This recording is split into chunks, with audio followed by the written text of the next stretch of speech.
Esta sesión tiene por objeto, la secretaria dará lectura a la cuenta. Ya, se han recibido dos cosas, dos notas nomás. Una, que es la excusa del señor Medina, de la coordinadora No Más AFP, que señaló que iba a ser imposible asistir a la sesión. Y también se recibió el informe elaborado por la biblioteca a solicitud de esta comisión denominado Reversión de Sistemas de Pensiones de Capitalización Individual y señala los casos de Argentina y de Polonia. Eso ya se sube al sistema, así que ahí lo pueden ustedes ver. Perfecto. Eso es todo.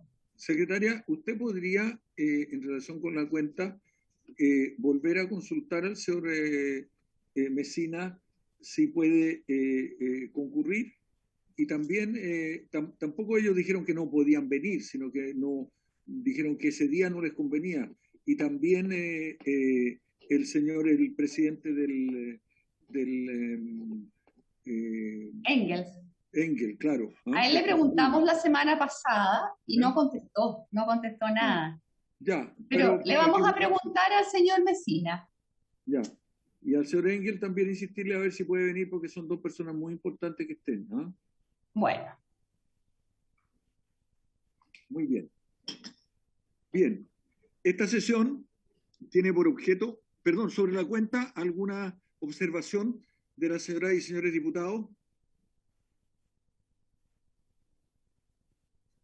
No hay observaciones.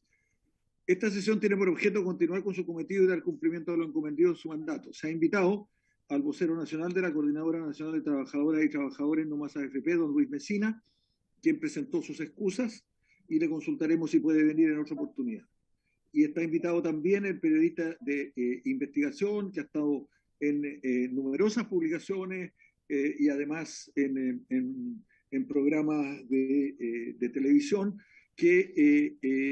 cuya especialización ha sido justamente los temas financieros y ha también planteado distintos temas que están todos relacionados con los trabajos que está realizando esta comisión. Invitamos a don Héctor Cárcamo a ingresar a la sala. ya, mire, en este momento me acaban de responder el señor Engel. Se me acaban de dar la. Dice, no es un tema en que soy experto, por lo cual prefiero pasar. Bueno, perfecto, ya. Ya. Entonces, al Así señor que Ángel, vamos así a reiterarle al señor Mesina como usted me eso. señaló. El señor Mesina sí que es experto. Si no es experto él, ya. Entonces, don Héctor Cárcamo.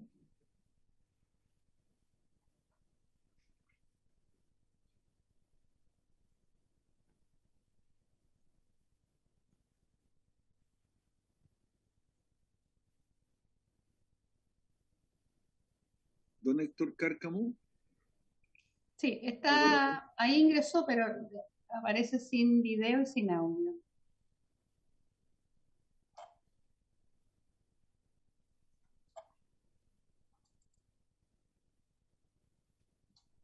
No sé. Ahí Señor, está. ahí está, Ya. Me pero estoy no activando. aparece él. Me estoy activando un segundo. Ya, ya está bien.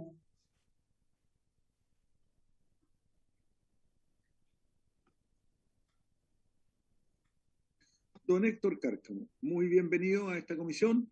Usted conoce el cometido de esta comisión, ha seguido también algunas de las sesiones porque ha solicitado documentación, sabe perfectamente el tema que estamos tratando, de manera que yo quiero consultarle si usted quiere exponer o bien tiene alguna presentación que hacer sobre la temática en que estamos trabajando.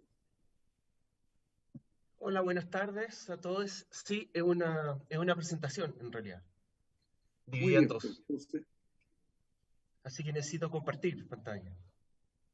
Está autorizado para compartir. Perfecto. ¿Parto nomás? basta nomás, tiene toda la palabra. Perfecto.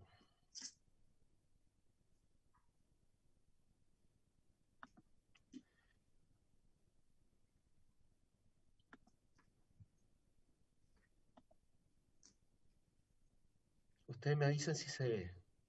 Sí, perfecto.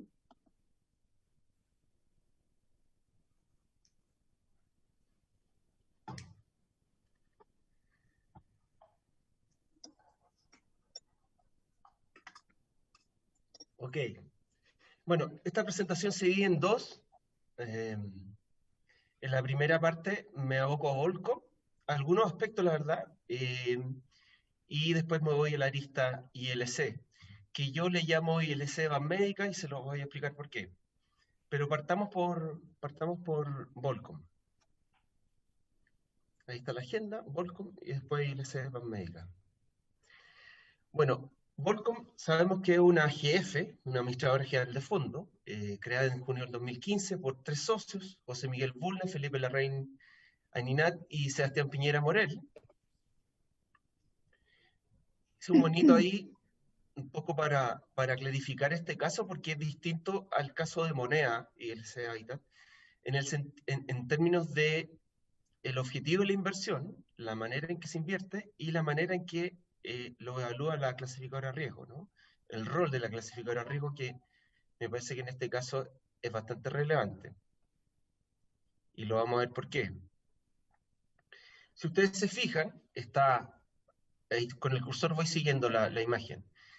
Entonces está la GF Volcom, la flecha a la derecha muestra fondo de inversión, no le puse nombre, ¿no? Le puse un genérico, nomás fondo de inversión 1, 2, 3 podría ser, ¿no? Cualquiera de esos fondos que tiene Volcom. Y esos fondos de Volcom invierten luego en otros fondos, que son de CBC, Ardian, Triton, son los tres más grandes donde invierten, ¿no? Estos extranjeros. Luego, la Comisión Clasificadora de Riesgo lo que hace es aprobar a CBC, a Ardian, a Triton. No aprueba a los otros fondos, ¿no? Es importante entender esto. El rol de la Comisión Clasificadora de Riesgo es respecto a CBC, Ardian y Triton. Me importa que quede claro eso porque para efecto de lo que les voy a explicar. Esta fue la presentación de la Comisión Clasificadora de la Superintendencia respecto a la Comisión Clasificadora de Riesgo y el Consejo Técnico de Inversiones, el 3 de mayo del 2021. Rápidamente, ¿qué dijeron ahí? Yo voy a destacar dos puntos, un punto relevante me parece la verdad, y es que aquí en general se trata de abordar los temas de conflicto de interés, pero la verdad es que la autoridad lo hace de manera bastante solapada, digamos, ¿no? Muy tangencial. Se señala ahí arriba que los titulares que sean con interés en un emisor, cuyos instrumentos se sometan a la aprobación de la CCR, se abstendrán de participar en el debate y adopción de cualquier acuerdo relativo a dicho instrumento, debiendo retirarse de la sesión respectiva. Esto es lo que dice la autoridad, ¿no? Las personas vinculadas a la CCR que toman conocimiento de las proposiciones de aprobación de instrumentos están impedidas de presentar o difundir información falsa, etcétera, ¿no? Son distintos aspectos, pero el relevante es el primero, el que está arriba, ¿no? Dice, personas con interés en un emisor cuyos instrumentos se sometan a la aprobación de la CCR se abstendrán de participar en el debate. Este es el reglamento de la Comisión Clasificadora de Riesgo que también lo mandaron las autoridades a esta comisión. Si ustedes se fijan, me voy a mover un poquito, en la parte de abajo, en el último párrafo dice, se entenderá que un miembro de la comisión se encuentra afectado por la causal establecida en la letra E del artículo 82 de la ley de la reforma previsional. Cuando tengan o hayan tenido los últimos 6 meses, ya sea directamente o a través de otras personas, relación profesional o de negocio, ¿no? Ahí ellos entonces señalan de que la inhibición tendría que ver con una relación de negocio. Sin embargo, ustedes habrán visto en el slide que les mostré antes, de que lo que le preocupa a la autoridad aparentemente es que no tenga una relación con el emisor. ¿Sí? También dice ahí, en el penúltimo párrafo, dice, sin perjuicio de lo anterior, porque el emisor es Volcom, el emisor es la relación con el emisor. ¿Quién es el emisor? En el caso de Volcom, Volcom es el que genera los fondos de inversión, Volcom ¿no? es el emisor. Que es donde invierten los fondos de pensiones. En ese caso sería ese el emisor, Volcom. Perfecto. Sin embargo, como yo les acabo de explicar, los fondos de Volcom no son los que son aprobados por la Comisión Clasificadora de Riesgo, son los extranjeros. Por lo tanto, para estos efectos, entiendo, y ahí tendrán que ver ustedes abogados, yo soy periodista, no soy ni economista ni abogado, Habrá que ver entonces a cuáles se refiere. Y este punto es importante porque olvidé decirles que yo, respecto al tema rentabilidad de los fondos de Volcom, la verdad es que no me meto en eso, creo que es una discusión técnica donde yo al menos no me da para meterme, y creo que es otra discusión, digamos, ¿no? Además ya ha habido presentación al respecto. ¿Qué es lo que me interesa mostrarles? Esta es una slide que también les envió la autoridad en sus presentaciones. Si ustedes se fijan, a la izquierda, nombre del gestor, ahí puede ver Ardian, CBC, Tritón. Y ahí está Starwood y Platinum, pero enfoquémonos en esas tres grandes. Fíjense el tamaño de esta empresa, ¿no? 75.000 millones de dólares manejan, 50.000 millones de dólares CBC y Tritón 9.000 millones.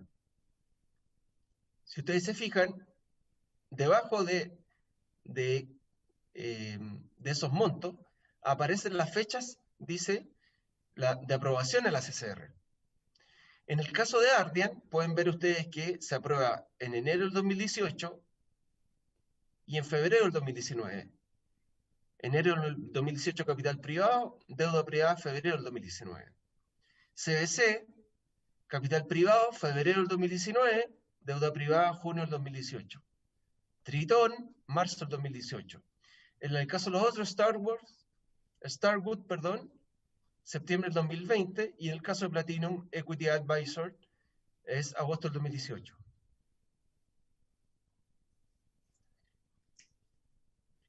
Este listado también lo mandó la autoridad. Es una evolución en el tiempo. Yo he rescatado una de las láminas relevantes, y donde ustedes pueden ver el puntito rojo, está el nombre de Fernando Larraín Aninat. Él es hermano del socio que le mostré en el inicio de Volcom, Felipe Larraín Aninat, hermano, ¿sí?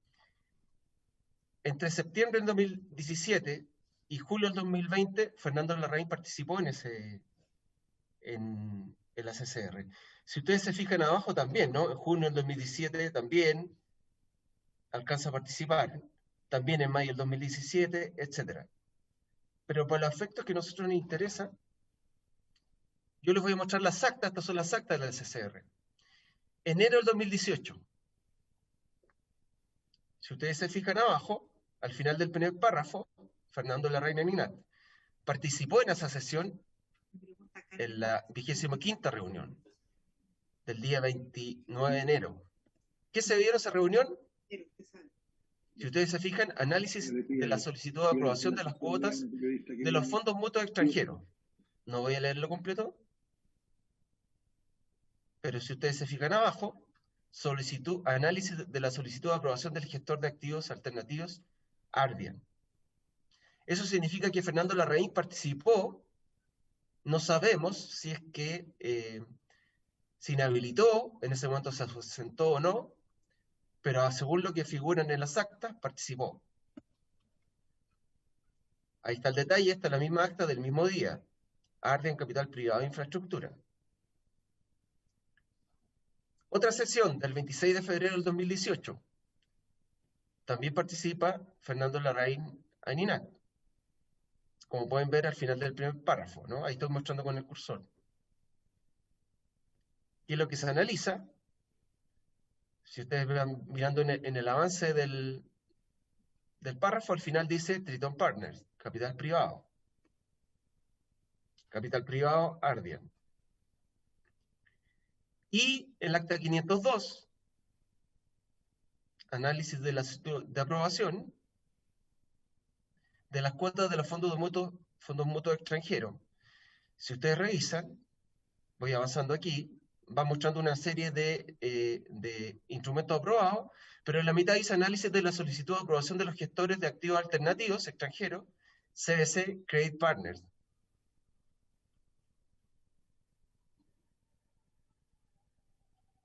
Nuevamente, confirmando lo que le acabo de decir. Esto es documentación que le mandó la autoridad, ¿no?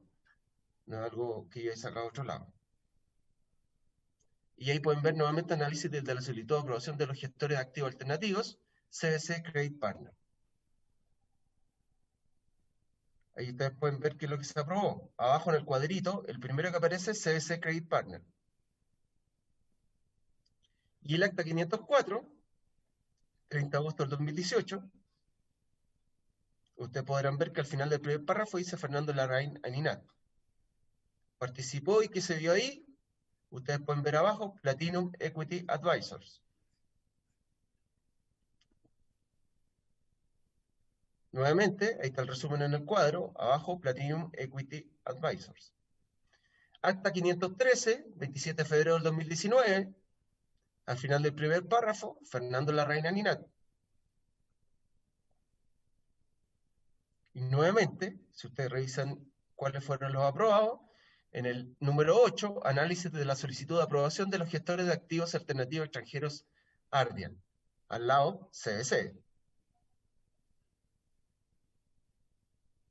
Ahí está el detalle de lo que pasa en el acta, ¿no? Y ahí está el resumen. Ardian CBC. Yo voy para allá entonces. Llego primero hasta aquí para señalarles entonces como resumen, estoy yendo directo al grano, ¿no? En rigor, don Fernando Larraín Aninat tiene interés en el emisor porque su hermano es socio de Volcom, y si es que la CCR aprobaba estos fondos extranjeros, entonces los fondos de Volcom podían invertir en el extranjero. Me parece que este es un tema a analizar por la comisión. No sé, como no soy abogado, no puedo establecer cuáles son las responsabilidades legales que puede haber en este caso. La presidenta de la CCR explicó de que esta es una entidad privada, y por lo tanto me da la impresión de que ahí lo que está tratando de dar a entender es que no existe o no existiría algún tipo de responsabilidad pública. Pero me parece que aquí los abogados deberían entrar a analizar. ¿Por qué es relevante analizar las relaciones de el socio de Volcom, Felipe Larraín Aninat, con la CCR? Déjeme hacer una pequeña hipótesis. ¿Con qué objetivo se creó Volcom? Un segundo.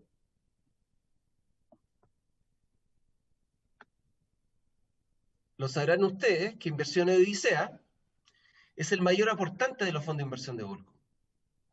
Desde 2015 y hasta fin del 2020, Odisea tenía al menos 200 millones de dólares invertidos en los fondos de Volcom a través de la entidad financiera Credit Corp, que maneja fondos de inversión también, pero en este caso invierte a través de Credit Corp porque Credit Corp administra el fideicomiso de los hijos del presidente. Pero tenemos algunos problemas con esta información, porque primero el fideicomiso de los hijos es voluntario, desde marzo del 2018. El patrimonio total que tienen es desconocido, porque básicamente se conoce el patrimonio que tienen invertido en Chile, en general. Y además gran parte de su patrimonio está invertido en el extranjero. ¿Por qué es importante esto? En diciembre del 2019, con Sergio Jara, director del Desconcierto, publicamos un artículo que se llama Las millonarias transferencias de la familia Piñera Morel a paraísos tributarios y la investigación del Servicio de Impuesto Interno en contra de Bancar. Más allá del detalle de ese caso, lo que le quiero mostrar es esto. Nosotros detectamos esto. A la izquierda, Bancar Inversiones Limitadas. Esta es la sociedad que manda o ha mandado por años el patrimonio del presidente. Básicamente el presidente, ¿no? A la derecha, Inversiones Odisea, que básicamente es el patrimonio de los hijos y nietos del presidente. Entre 2014 y 2016, la sociedad del padre transfirió en total al menos 500 millones de dólares a Inversiones Odisea, que a su vez invirtió en dos entidades internacionales. Bancar International Investment, que está alojada en un paraíso fiscal y las Vírgenes Británicas, e Inversiones Eneida, que está ubicada en Luxemburgo, una franquicia tributaria. En el tiempo se le ha ido quitando el nombre de paraíso fiscal, la verdad, pero finalmente, más que por un tema tributario, tiene un problema con temas de información, ¿no? Es bastante oscura la forma en que se maneja la información respecto a las inversiones. Esta era la situación en ese momento. Yo acá a la izquierda les pongo que 1.100 millones, son 1.170 en realidad, son los que declaró el fideicomiso del presidente y de su familia en marzo del 2018. Esa es una referencia del patrimonio que tenía el presidente con sus hijos, declarado al menos al momento de iniciar el gobierno del presidente. Entre 2014 y 2016, entonces, al menos 500 millones de dólares fueron traspasados desde el patrimonio del presidente al patrimonio de los hijos. Hasta ahora, sin mayor claridad, sin claridad si se han pagado impuestos a la herencia o alguna fórmula en vía de tribunales civiles respecto a cómo el presidente está traspasando el patrimonio. Pero más allá de ese elemento, que al menos hasta ahora ninguna autoridad ha investigado, y esta comisión probablemente debería poner la atención también, lo relevante es que después de que el presidente dejó su primer gobierno, comenzó a hacer transferencias a través de lo que se llama una cuenta mercantil, una fórmula de flujo financiero entre sociedades. Y finalmente, entonces, ¿yo por qué hago esta relación? Porque parte entonces del patrimonio que Odisea está invirtiendo en Volcom viene justamente del presidente. No les voy a contar el historial para atrás de cómo el presidente fue elaborando la estructura societaria para traspasar el patrimonio a sus hijos. Ustedes saben que en los 90, el presidente empezó esta estructura tributaria a comienzos de los 90, fue readecuando esta cascada que tiene. Sus hijos fueron inscritos cuando tenían incluso 10 años, algunos, en estas sociedades. O sea, son socios del presidente desde que tenían alrededor de entre 9, 10, 11 años.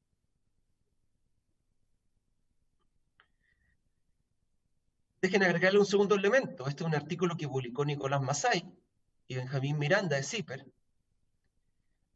Lo que señala ahí es que existe una deuda de 497 millones, al menos hasta ese momento existía, entre la sociedad que controlaba a Volcom y una sociedad vinculada al hijo del presidente, Sebastián Piñera Morel.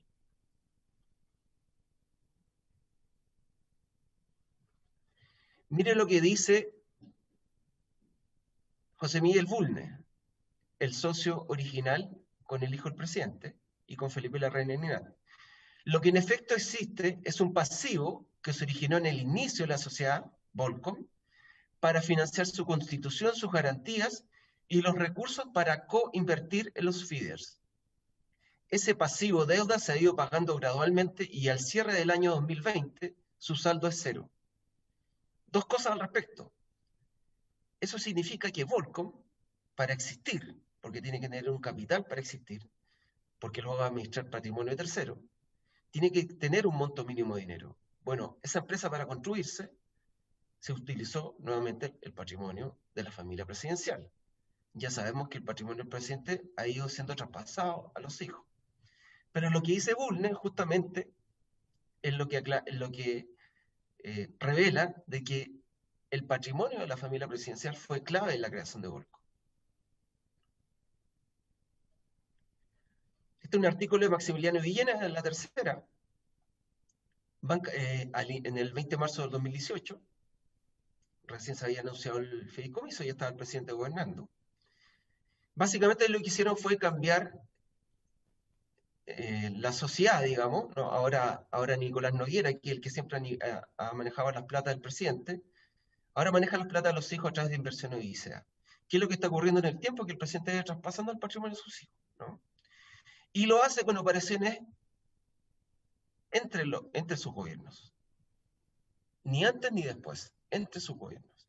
Luego, cuando inicia el gobierno, su patrimonio se oculta detrás del fideicomiso.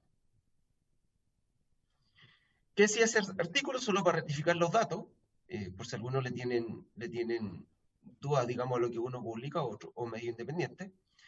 Lo que dice ese diario dice que fueron 1.170 millones los que a principios de enero del 2020 entregaron el fideicomiso el presidente Piñera, su esposa y sus hijos. Dice, aunque estos últimos solo aquellos activos invertidos en Chile.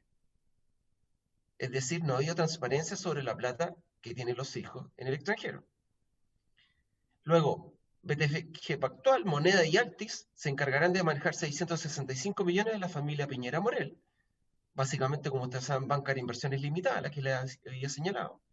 Mientras el remanente, más o menos la mitad, perteneciente a los hijos, será administrado por BTG y Credicorp Capital. Por eso hace un rato lo mostraba Credicorp Capital, que era el que invertía por los hijos en los fondos de Volcom, siendo el principal aportante de Volcom, después de la AFP, por cierto. Finalmente, ese mismo artículo señala que Inversiones Odisea, sociedad holding de la línea patrimonial de los hijos, figura con un capital de 382.000 millones de pesos. Son básicamente más o menos 480, 500 millones de dólares, un poquito más. Y mantiene como accionistas a los hijos de la familia Piñera Morel. Agua Arriba, Odisea es controlada por Inversiones La Iliada, donde están también los hijos, pero también los nietos del presidente. Pero lo relevante es Odisea, porque esa es la que maneja la inversión. Entonces Odisea, a su vez, controla Banca International Investment, la que les señalaba hace un rato, domiciliada en Islas Vírgenes Británicas, que cuenta con un capital de 102 millones. Quiero decirles que cuando nosotros publicamos ese artículo con Sergio Jara, en diciembre del 2019, Nicolás Noguera, desde la oficina esta de Odisea, señalaron que a esa altura, 2019, ya no existían inversiones en estas dos, en Islas Vírgenes Británicas y Luxemburgo. Sin embargo, lo relevante es que el patrimonio ya había sido traspasado, es decir, las platas que estaban en Barker Inversiones Limitadas fueron traspasadas a Odisea de los hijos y desde los hijos fueron invertidas afuera. La pregunta es, ¿esas platas volvieron a Chile? ¿O esas platas están siendo invertidas a través de estos fondos creados por Volcom que invierten en el extranjero? No quiero hablar de la palabra lavado, pero es probable que lo que se esté haciendo es que estos fondos de Volcom pudieran estar captando la inversión de la familia presidencial.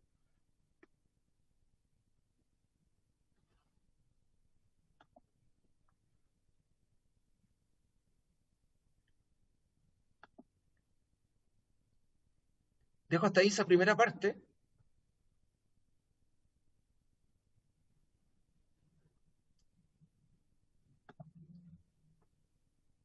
Y paso a la segunda parte, que es la lista que yo les decía, ILC Habitat.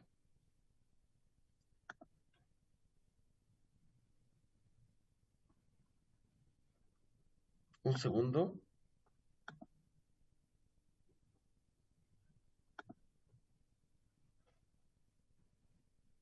Un segundo, por favor.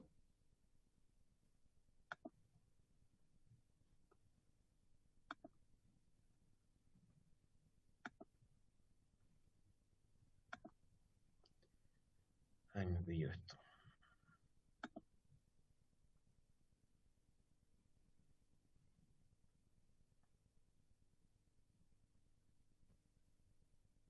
¿Cuál es el problema que tiene? Está cargando la segunda presentación. Ah, ya. Que a veces es más lento. Sí, se puso un poco lento, no sé por qué, porque estaba funcionando bien. Ahora sí, ahora voy a compartir nuevamente.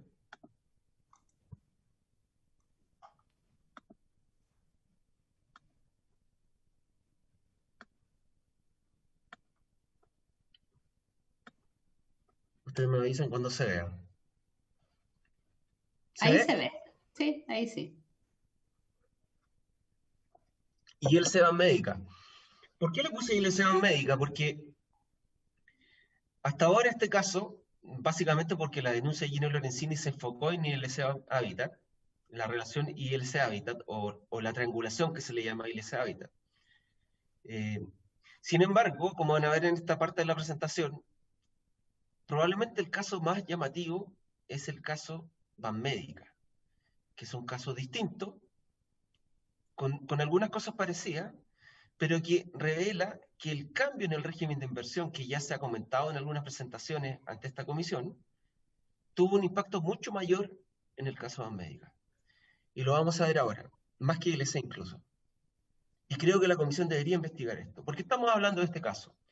Las AFP invierten en los fondos de pensión en forma directa e indirecta. Me robé esta lámina de la presentación de Carlos Tromben, donde él muestra la figura, ¿no?, de las AFP que compran cuotas, es decir, se transforman en accionistas de los fondos de inversión. Se les llama aportantes en realidad, ¿no? Y pasan a ser aportantes de ese fondo. Es como que compran acciones, pero en este caso se llaman cuotas. Y luego de eso invierten en distintos activos, como sale en esta lámina que hizo Carlos. Activo 1, activo 2, activo 3. ¿Quiénes gestionan estos fondos de inversión? Las AGF, las administradoras de fondos de inversión o administradoras general de fondos. ¿A qué gremio pertenecen estas AGF? Se llama Asociación Chilena Administradora de Fondos de Inversión, ACAFI. Entre ellas están, ya las conocemos, Moneda Asset Management, BTG Pactual, Excelfin Capital, la Reinvial, Compass Group, Picton, Banchile o Volcom. Ahora este monito para entender por qué le estoy planteando este tema. A la izquierda de Moneda, la GF, que crea dos fondos para este caso que son los relevantes. El fondo Small Cap y el fondo Pionero. Arriba dice AFP, porque es un aportante, invirtió en estos dos fondos. Abajo, Sebastián Piñera Echeñique, que también es aportante, o fue aportante de esos fondos. Luego, esa flecha grande, ¿no? A la derecha de AGF Moneda, apunta a Banmédica, porque a través de estos fondos invirtió en Banmédica. Y también, como sabemos, en ILC. Pero yo me voy a concentrar en Banmédica. Banmédica en ese momento era controlada por Penta. Penta era controlada por Carlos Alberto Delano y Carlos Eugenio Lavín. Ustedes sabrán que Carlos Alberto Delano es un muy cercano amigo del presidente, lo fue a visitar a la cárcel Capitán Ye, cuando estuvo preso, ustedes saben, por el caso Penta. Ese era el nivel de amistad. Y abajo puse clasificadora, porque para las inversiones se requiere, como sabemos, una clasificación de riesgo. Todos estos elementos son relevantes. Les estoy mostrando la imagen general para que podamos ver, ir entendiendo por qué la información que vamos a mostrar más adelante, ¿no? Moneda AGF inicia en 2009 un explosivo crecimiento de sus fondos de inversión en acciones locales. Para poder invertir más, tiene que captar más aporte, más inversionistas. Se requería más plata para poder tener mayor inversión. Moneda es una AGF donde varios de sus socios son amigos cercanos al presidente. Y una de las entidades, por cierto, que desde del 24 de abril de 2009 hasta que el presidente deja el gobierno en 2014, y luego desde marzo del 2018 hasta ahora, ha manejado el patrimonio del presidente. Esta es una línea del tiempo. Voy a volver un segundo, pero porque primero quiero mostrarles esta. Esta es una lámina que mostró también la autoridad. Si ustedes se fijan, no sé si se alcanza a ver acá, esta es la evolución de la inversión de los fondos de pensiones en el fondo Pionero. ¿Y por qué Pionero es relevante? Porque Pionero concentraba el más del 90% de la inversión del presidente en moneda. ¿Sí? O sea, la inversión del presidente en los fondos de moneda estaba particularmente concentrada en este fondo Pionero. Si ustedes se fijan, yo sé que es un poquito pequeño el número, pero aquí donde estoy poniendo el cursor está el año 2009. Si ustedes se fijan, a partir de ahí, sea un crecimiento brutal en la inversión, hasta niveles de 500.000 millones de pesos hacia el año 2011. Luego se mantiene y se da una nueva alza a partir de fines del 2015 y hasta fines del 2017. Repito, parte una inversión muy fuerte de los fondos de pensiones a inicios del 2009. ¿Por qué es relevante eso? Me devuelvo a la lámina anterior. Miren esto. Vamos a revisar en unos segundos las actas del CTI, del Consejo Técnico de Inversiones, donde se inicia el proceso de modificación del régimen de inversiones, que básicamente lo que hace es permitir a las AFP invertir más plata en forma indirecta en distintos activos, pero en particular permite invertir mucha más plata en empresas relacionadas a las AFP. Miren esta línea, 26 de marzo del 2009. Es la sesión en que el CTI recibe al gremio de la ACAFI, ¿no? De la AGF, la que le acabo de decir.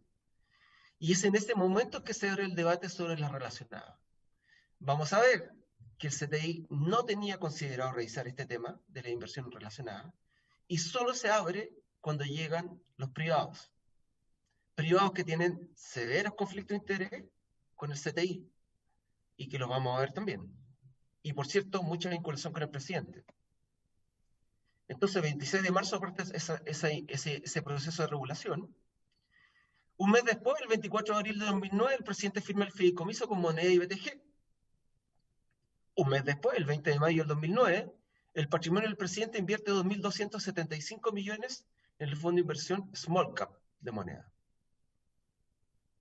2 meses después, ACAFI vuelve a acudir al CTI. Vamos a ver las actas para que ustedes vean qué rol toma. Finalmente, esto lo dijo Carlos Trombensi, en enero de 2011 la superintendencia emite la resolución con la que se genera el nuevo régimen de inversión. Y en julio del 2019, pocos meses después, el patrimonio del presidente invierte en el fondo pionero.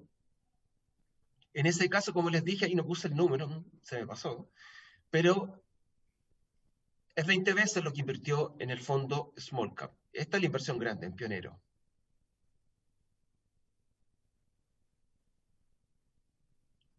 Entonces, la fecha del fideicomiso e inversiones del patrimonio del presidente coinciden con las del cambio del régimen de inversiones en los fondos de pensiones. Primero decir que el CTI fue creado por la reforma de pensiones del 2008 y meses más tarde comenzó a funcionar. Desde el 23 de marzo, como les dije, hasta enero del 2011, esta entidad procesa y lidera las modificaciones al régimen de inversiones, específicamente los límites máximos en que puede invertir la AFP a través de los fondos de inversión en empresas relacionadas. Ese 23 de marzo sesionan con la visita de los representantes de ACAFI.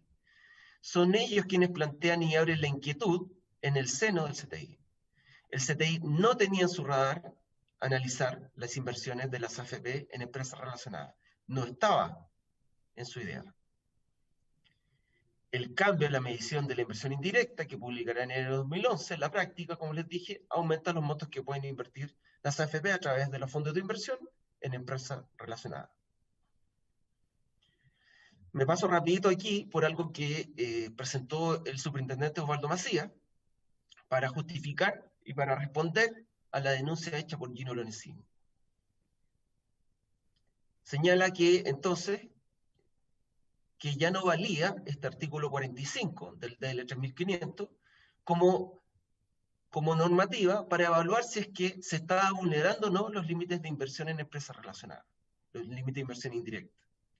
Y que lo que dice señala básicamente a la forma en que se calcula, no la voy a reiterar. Esta es una modificación respecto a lo que había heredado de la reforma previsional, el régimen de inversión, que tenía otra forma de calcular. Y fue modificada entonces con la resolución exenta número 4 de enero del 2011.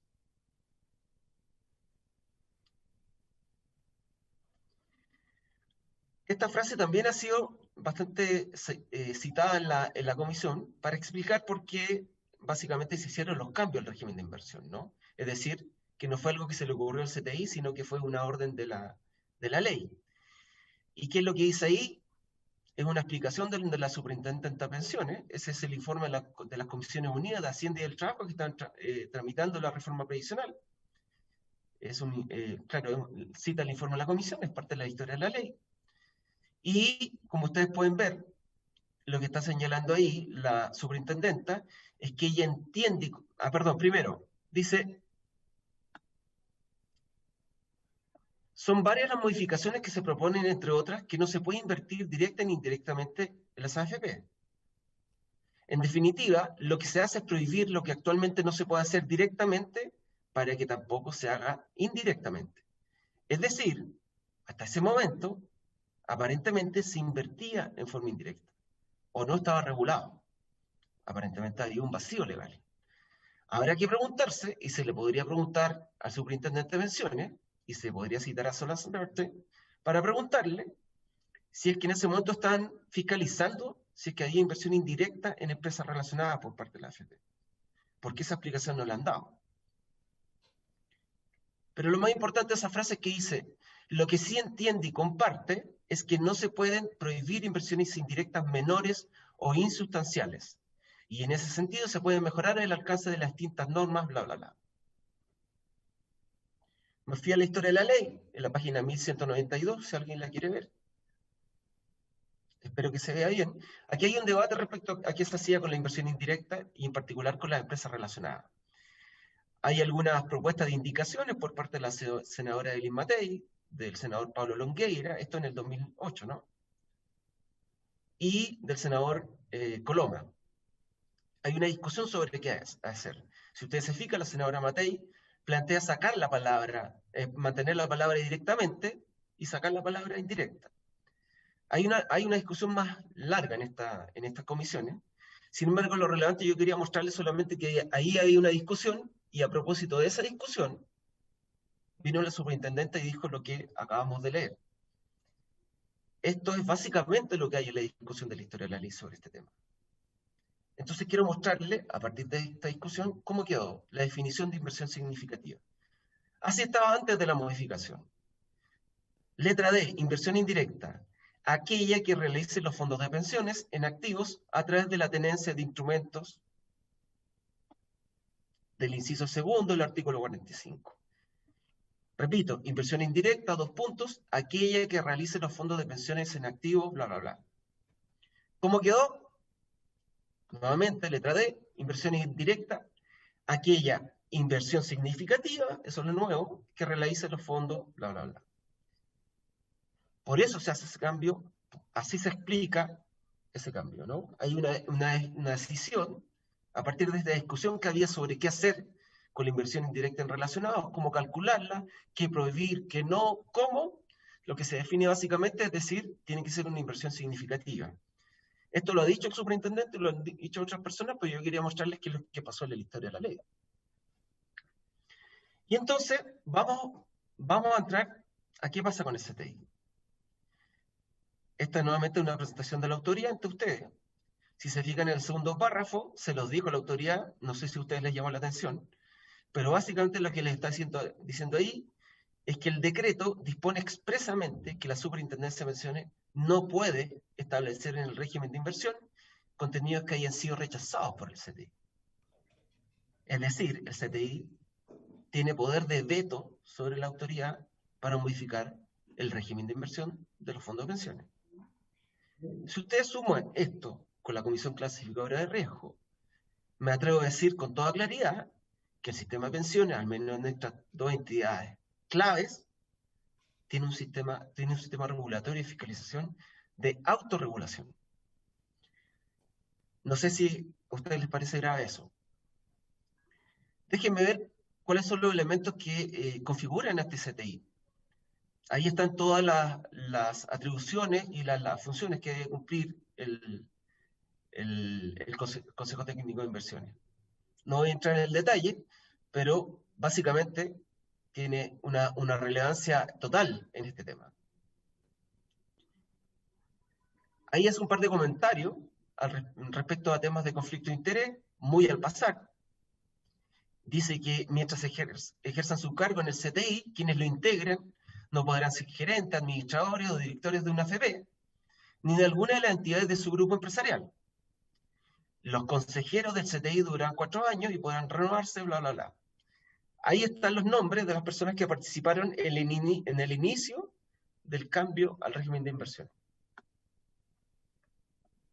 Álvaro Clark era el presidente, Clark de la Cerda, nombrado por la presidenta Bachelet. Guillermo Lefort, nombrado por el Banco Central. Martín Costabal, nombrado por las AFP. Rafael Berguán, nombrado por decanos de las universidades.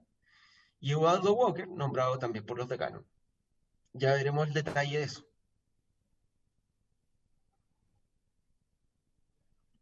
Ahora bien, aquí sigue dando algunos elementos respecto de el comportamiento ético que tienen que cumplir estos integrantes del CTI. Si ustedes se fijan, aquí donde estoy mostrando con el cursor, señala que los miembros titulares y suplentes y el secretario técnico del Consejo deben guardar reservas sobre los documentos y antecedentes que tengan acceso. Del mismo modo, les está impedido valerse de esta información para intereses personales. Y les pido, por favor, que miren abajo, en el último párrafo, artículo 170. Esto dice la ley.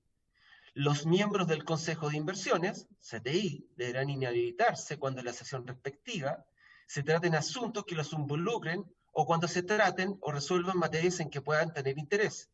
Para efecto de calificar la inhabilidad planteada, el Consejo deberá aplicar las normas y procedimientos que establezcan sobre esta materia. Este es el reglamento del CTI, que se lo mandaron a ustedes, que fue aprobado el 30 de junio del 2008, que ha sido modificado en 2013-2014. Si ustedes se fijan, en el último párrafo, el artículo 18 señala: se entiende que una materia conlleva conflicto de interés de un consejero cuando éste estime que se puede entorpecer su independencia de opinión respecto de un tema tratado en el Consejo.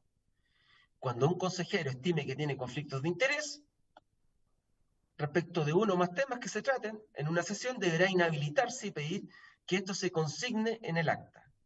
En este acto, el consejero podrá permanecer en la sesión, pero no tendrá derecho ni a voz ni a voto. Sin perjuicio de lo anterior, si el Consejo lo estimara pertinente, podrá pedir la opinión del consejero. Eso que acabo de mostrarles es muy importante para algo que les voy a señalar más adelante. Pero vamos a las 3 actas que son relevantes en el inicio del régimen de inversiones, del cambio del régimen. Yo sé que hay personas que ya han planteado, a propósito de otras presentaciones, de que de esto han pasado 10 años. Pero déjenme decirle algo. Ese régimen de inversiones que ha tenido modificaciones en el tiempo, en particular en el tema de lo relacionado, no ha tenido cambios. Muy mínimos. Es decir, la inversión que se hace hoy en empresas relacionadas potencialmente a las AFP, se hace porque la modificación se hizo en este momento, entre 2009 y 2011.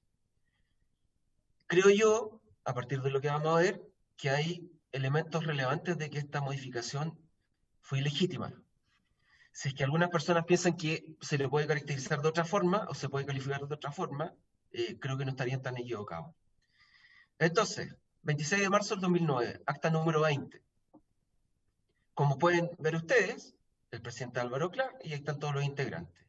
Y asisten ese día 3 personas: Jaime de la Barra, presidente de ACAFI, pero además socio de Compass Group, una jefe; Matías Eguiguren, representante de Selfin Capital, también una jefe; y Fernando Tisné, representante de Moneda. Ellos vienen como integrantes de la mesa de ACAFI, pero por cierto, representan a empresas. Quiero señalarles que, según el mismo reglamento, en el artículo número 12, señala que podrán asistir a las sesiones siempre que hubieran sido objeto de convocatoria o citación en forma previa mediante acuerdo del Consejo, las personas que puedan informar sobre asuntos que sean de interés para el Consejo. Estos participantes permanecerán en la sesión solo mientras se trate la materia. ¿Por qué les digo esto? Porque la sesión anterior, a marzo, que ya vamos a revisar en detalle, es esta. Si ustedes se fijan, ese es el detalle del acta en cuanto a acuerdos y a citación. Como ustedes pueden ver, en ninguna parte de la sesión de febrero señala que van a invitar a los representantes de ACAFI a la siguiente sesión. Habrá que evaluar entonces, legalmente ustedes podrán ver, más allá de los 10 años, respecto también de la legitimidad, si es que esto respetó el espíritu y la norma que se haya creado en la reforma previsional y en el propio reglamento del CTI. ¿Se estará respetando en el presente? No lo sabemos. Entonces vamos a la sesión de marzo del 2009. Ya había mostrado quiénes estaban. Perdón. Y ahí, antes de mostrarles la sesión, ustedes pueden ver que ahí sí definen las próximas sesiones y quiénes van a asistir. ¿Sí? Ahí sí se respeta la norma. Pero previo a esto no se hizo. Y entonces la presentación de Jaime de la Barra. Fíjense que ellos se quejan de que la reforma previsional, al obligar a medir la inversión indirecta y dándole un carácter de significativa para poder validarla, señala que los están estigmatizando y está afectando profundamente a los fondos de inversión. No se olviden que le acabo de mostrarles un ratito, que es en ese momento, en 2009, cuando Moneda inicia una fuerte inversión en su fondo de inversión. ¿Y quién es su principal aportante? Son las AFP. y como ustedes saben, en esta fecha, el presidente o su fideicomiso estaba comenzando a invertir dinero en los fondos de moneda. Dice, en el segundo párrafo, señala que existió un cambio en la forma de concebir los límites de inversión de los fondos de pensiones, mencionando el cálculo de la inversión indirecta que se debe medir para algunos vehículos de inversión, particularmente para los fondos de inversión, mencionando que estos últimos suelen invertir en empresas de baja capitalización. Fíjese el siguiente párrafo. Se plantea el caso del emisor Banmédica, en el cual invierten numerosos fondos de inversión, el cual sería relacionado a AFP Cuprum. Quiero decirles que Banmédica y Cuprum en ese momento eran del mismo dueño, el grupo Penta. ¿Sí? Yo sé que ustedes han estado más atentos al tema de ILC Habitat, que son parte del mismo grupo. Pero yo quiero mostrarles respecto a este caso, porque a esta altura, los fondos de, Moneda tenía ya casi un 7% de la propiedad, un poco menos de 7%. En el tiempo, Moneda llegó a tener un 10% de Banmédica. Y Banmédica era una de las 3 mayores inversiones en la cartera de inversiones del fondo pionero, una de las 3 más grandes. Y ILC nunca llegó a más de la mitad de la inversión en Banmédica, para darle una referencia. Mire lo que dice. El caso del emisor Banmédica, en el cual invierten numerosos fondos de inversión, el cual sería relacionado a AFP Cuprum. Y fíjense lo que responde el secretario técnico. Esto lo comentó también el abogado Alfredo Ugarte en una presentación anterior.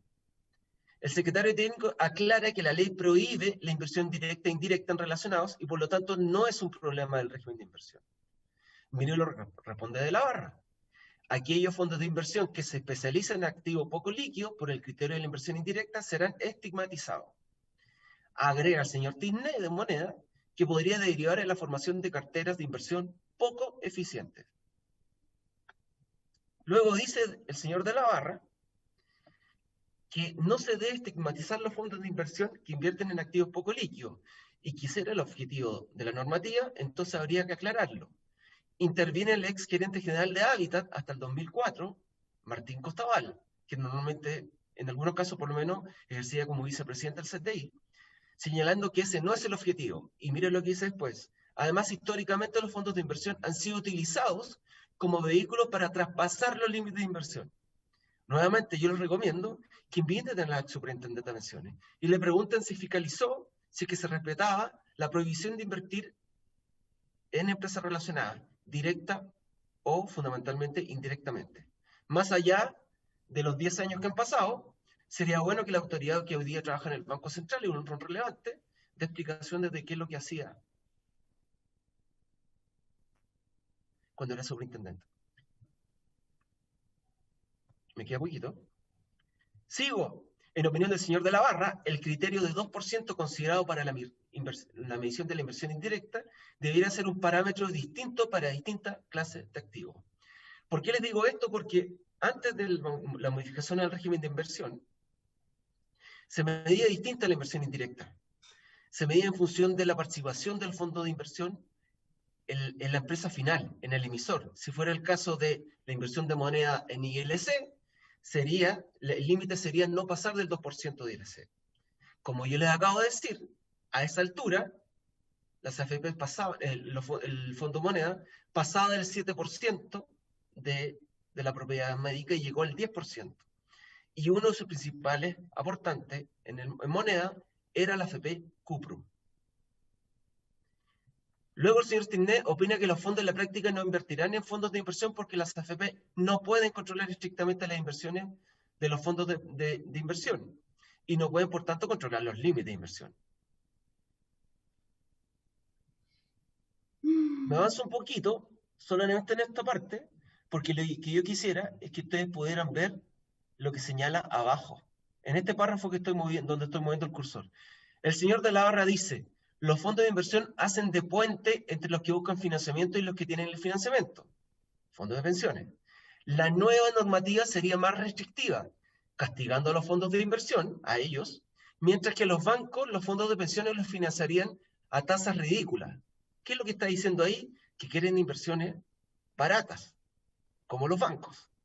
Todos se pelean las plata de los fondos de pensión. Esto es lo que pensaban antes y estoy seguro que piensan lo mismo ahora.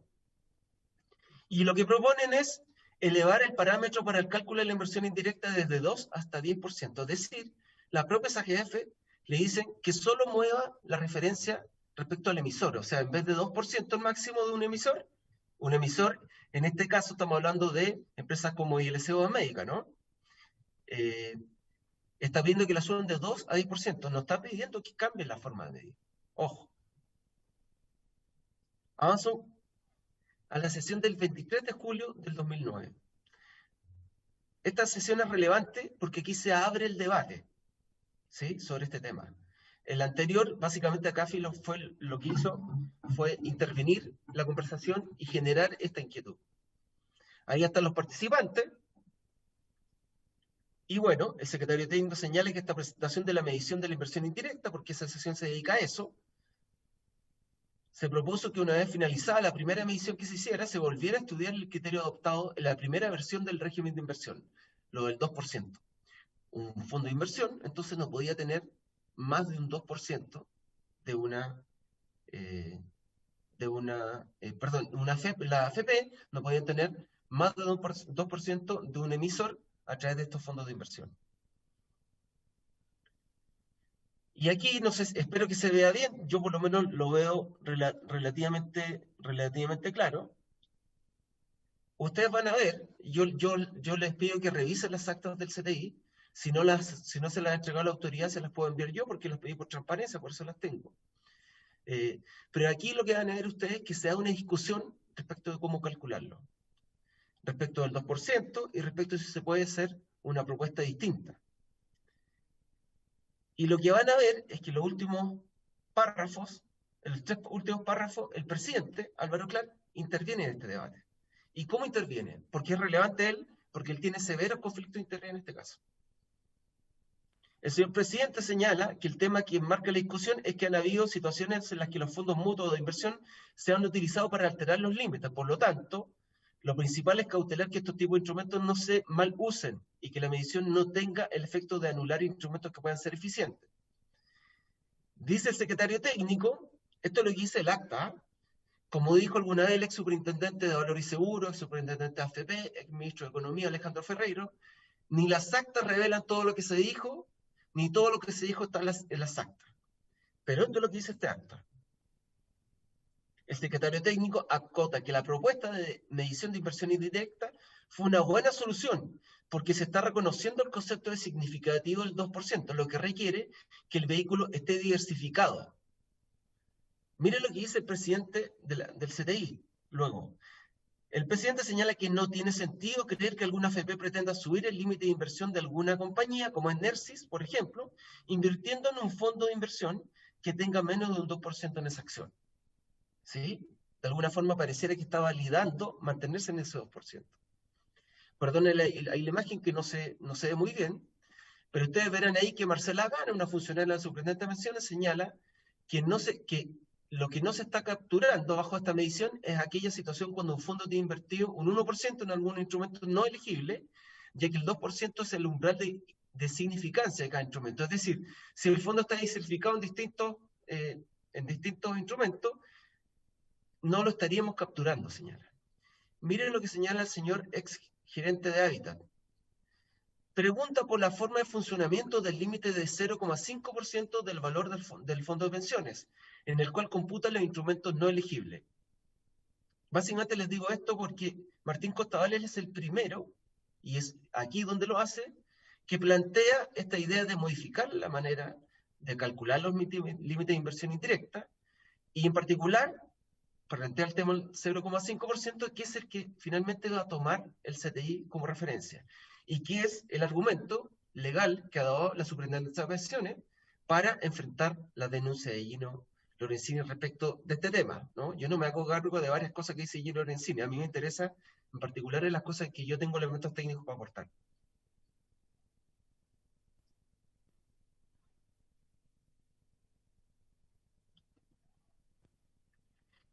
En esta misma sesión de julio del 2009, se aborda más en detalle la inversión prohibida. Les muestro esto, hay una serie de conversaciones bien interesantes, ¿no? Dice el secretario técnico, que presenta como tema relacionado con la inversión indirecta la inversión prohibida, y señala que en general este tipo de inversiones hoy día no alcanza el umbral del 2%. Se analiza un caso puntual en que la definición prohíbe la inversión de una AFP en un fondo de inversión específico. El presidente señala que, volviendo al objetivo de la regulación, de que los recursos de los fondos de pensiones no se usen para financiar empresas relacionadas, esta situación no se ve presente en el caso presentado, por magnitud involucrada, señala. Luego, el señor Walker señala que tendría que cambiar la redacción en el régimen en el capítulo de inversión prohibida. El señor Clark y el señor Walker plantean sugerencias específicas que serán estudiadas legalmente por la superintendencia. Fíjese lo que dice el acta. El acta dice, sin especificar qué propuesta, que el señor Clark y el señor Walker hicieron propuestas para modificar esto, pero no se conocen. ¿Por qué les digo esto? Porque la siguiente sesión ya va a estar todo zanjado y la propuesta lista. Sería bueno que inviten a estas autoridades.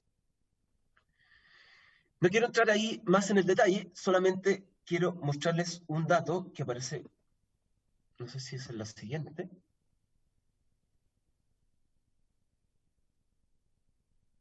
Perdón. Luego que se da todo este debate, entre medio de este debate sobre cómo calcular, el presidente Clark nuevamente interviene y dice, están surgiendo distintos enfoques, pero él no quiere que se pierda de vista el sentido final, cuál es que no se usen mal los instrumentos, ¿no? Hay un reconocimiento, dice en el debate político y técnico, del rol que cumplen los instrumentos de inversión indirecta, como fondos de inversión o fondos mutuos. Entonces el tema de fondo es que estos no se mal usen. Y para que no se usen mal, hay que determinar qué es lo que se entiende por significativa. Y como surgieron opiniones distintas, sugiere que se tenga otra sesión completa de este tema e invitar a otras personas que hablen acerca de inversión indirecta. Propone que sea algún representante de la AFP, de fondos mutuos o fondos de inversión. Efectivamente, luego se va a invitar nuevamente a CAFI. Solamente les dejo ese último párrafo que señala, que está abajo, que está un poquito cortado, pero que se lo señalo porque quiero que ustedes vean que aquí falta mucha información sobre cómo se hizo este proceso, más allá que ha sido hace años, porque hoy día sigue rigiendo. Alternativa de medición, dice el acta, número 3. El secretario técnico finaliza la presentación señalando que una alternativa de medición de la inversión indirecta es realizarla respecto del valor de los fondos de pensiones, considerando un nivel de significancia. Si ustedes revisan las actas, los invito a que revisen las actas, a pedirle a que la biblioteca del Congreso analice las actas, inviten a las autoridades y les piden explicación de por qué, mientras estaban en esta discusión, se incluye en el acta abajo que el secretario técnico Luis Figueroa de la Barra señala de que hay una alternativa de medición relacionada con el valor de los fondos de pensiones, porque esa es la alternativa que finalmente se da. Si ustedes revisaran en el detalle de esta conversación, pareciera ser que no está muy claro que esa fuera una alternativa. No, pareciera ser que ni siquiera es una alternativa muy clara.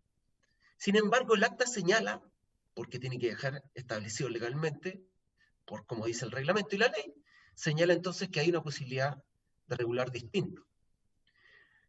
El 26 de noviembre del 2009 es la última sesión donde se trata este tema en particular, antes de que en enero del 2011 finalmente se emita la resolución. Ahí nuevamente va CAFI. Ya sabemos quiénes han ido, los personajes. Yo solamente les quiero mostrar esto para que ustedes vean qué es lo que les está diciendo el señor Matías Eguiguren. Ya veremos quién era ese señor. Dice que primero quiere preguntar si entre las AFP, digamos una duda que tienen las AFP, dice él, consiste en que la medición indirecta afecta al 7% del emisor o al 5% del valor del fondo de pensiones. Primera pregunta, ¿no? No saben cómo está funcionando ese momento. No se olviden que pareciera haber un claro oscuro, una zona gris de cómo está funcionando ese momento de la regulación. Y fíjense, bueno, el tercer párrafo, en el segundo tema que se presenta es que como ACAFI encuentra que el 2% considerado como significativo, es decir, hasta ese momento ACAFI piensa que sigue considerándose el 2% definido por la ley en el régimen de inversión. Sigue pensando que ese 2% está como la idea del CTI y lo sigue cuestionando, ¿no? Y fíjense el párrafo siguiente.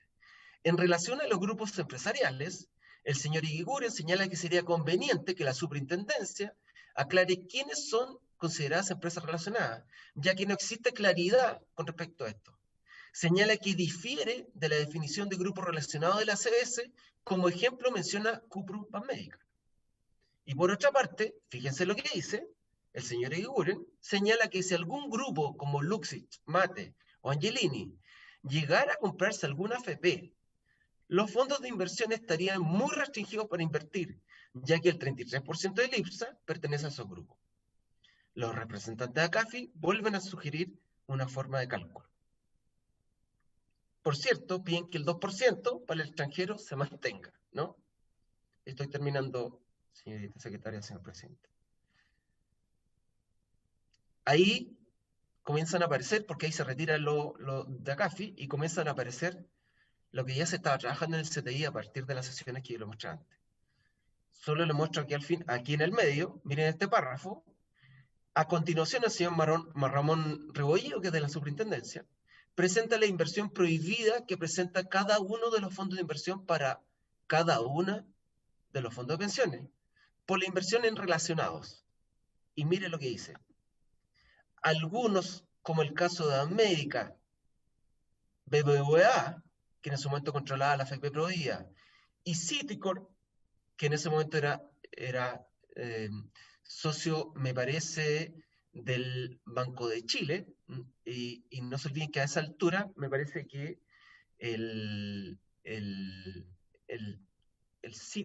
perdón, en ese caso, Citigroup, no se olviden que se está fusionando en Chile con, digamos, con el Grupo Luis, están compartiendo la propiedad del Banco Chile. Luego hay una separación para que hubiera una inversión en la FP Habitat, ¿no? Junto con la Cámara de la Construcción. Por eso es que están preocupados de esas tres sociedades. Pero fíjese lo que dice el señor Rebolledo, la inversión en relacionado. Algunos, como el caso de América o BBVA y Citigroup, superan en algunos fondos de inversión el 2% de significancia. ¿Qué le está diciendo? Que no se está cumpliendo lo que la ley reforma previsional está estableciendo como límite. Terminé ahí con las actas y esta es la parte cortita final. Estas son las conclusiones que plantea la Superintendencia de Pensiones, en lo que le planteé a ustedes. Básicamente, a mí me interesa ver este último párrafo que hay acá abajo. Dice, conforme a la definición, que ya se las aludí, de inversión significativa establecida en el régimen de inversión, las inversiones relacionadas por las AFP en empresas relacionadas a través de vehículos de inversión no satisfacen los criterios para ser considerado como inversión indirecta, por cuanto no resulta significativa. En consecuencia, no existe infracción legal o regulatoria. Yo lo que les acabo de mostrar para atrás es lo que utilizó la superintendencia para decir de que la denuncia era falsa, ¿no? O no tenía justificación. Me devuelvo rápidamente a la historia de la ley, nuevamente, para que ustedes vean ese artículo 170, porque quiero hablarles de conflicto de interés. Artículo 170 de la ley. Los miembros del Consejo de Inversiones, el CTI, deberán inhabilitarse cuando la sesión respectiva se traten asuntos que los involucren, o cuando se traten o resuelvan materias en que pueden tener interés. Para efectos de calificar la inhabilidad planteada, el Consejo debe aplicar las normas y procedimientos que establezca sobre esta materia, es decir, debe definir un reglamento. Ya les voy a mostrar esa parte del reglamento. Quiero mostrarles quién eran estos señores de ACAFI. Matías Eguiguren Bravo, en ese momento era socio de Cefin Capital. En 2010, es decir, al año siguiente, ingresó como uno de los asesores principales del ministro del Interior, Rodrigo Quispeta. En 2011, al año siguiente, dejó el gobierno y creó la AGF como moneda, la AGF Picton. Picton maneja fondos de inversión en activos alternativos y su principal aportante hoy día es la familia Piñera. El otro asistente era Jaime de la Barra, es socio de Compass Group, que también tiene una AGF, ¿no? Su empresa en ese momento era clasificada por ICR, una clasificadora de riesgo que pertenecía al presidente del CTI, Álvaro Clark. Es decir, Jaime de la Barra era cliente de la empresa del presidente del CTI, cuando ingresó a esa reunión. Su AGF maneja uno de los fondos de inversión que fue accionista importante en Enjoy hasta la debacle en 2020, ¿no? No sé si el diputado de González se debe recordar. Jaime de la Barra dirige Compass Group y era uno de los principales inversionistas ahí. Ese fondo también tenía como principal aportante a la AFP. El socio de Volcom, se lo recordé hace un rato, Felipe Larraín Eninat, fue gerente de Compass por 8 años. Larraín, como ya se los dije, es hermano del ex gerente general de la asociación de AFP, Fernando, que participaba en la CCR. A propósito de esos dos casos que le acabo de mostrar, Iguren y de la Barra, quiero mostrar esta entrevista que se refiere al caso Volcom en diciembre del 2020 que da José Miguel Bulnes, de Volcom Capital, respondiendo a los cuestionamientos. Miren lo que dice ahí abajo, lo que está entrecomillado. En cualquier feeder de Compass o de Picton, las dos que le acabo de mostrar, verás que en general el principal aportante es Odisea, la sociedad de los hijos. Después de las AFP es el más activo en estos fondos. Es decir, cuando entraron a CAFI, al CTI, a esta reunión de CAFI, Jaime de la Barra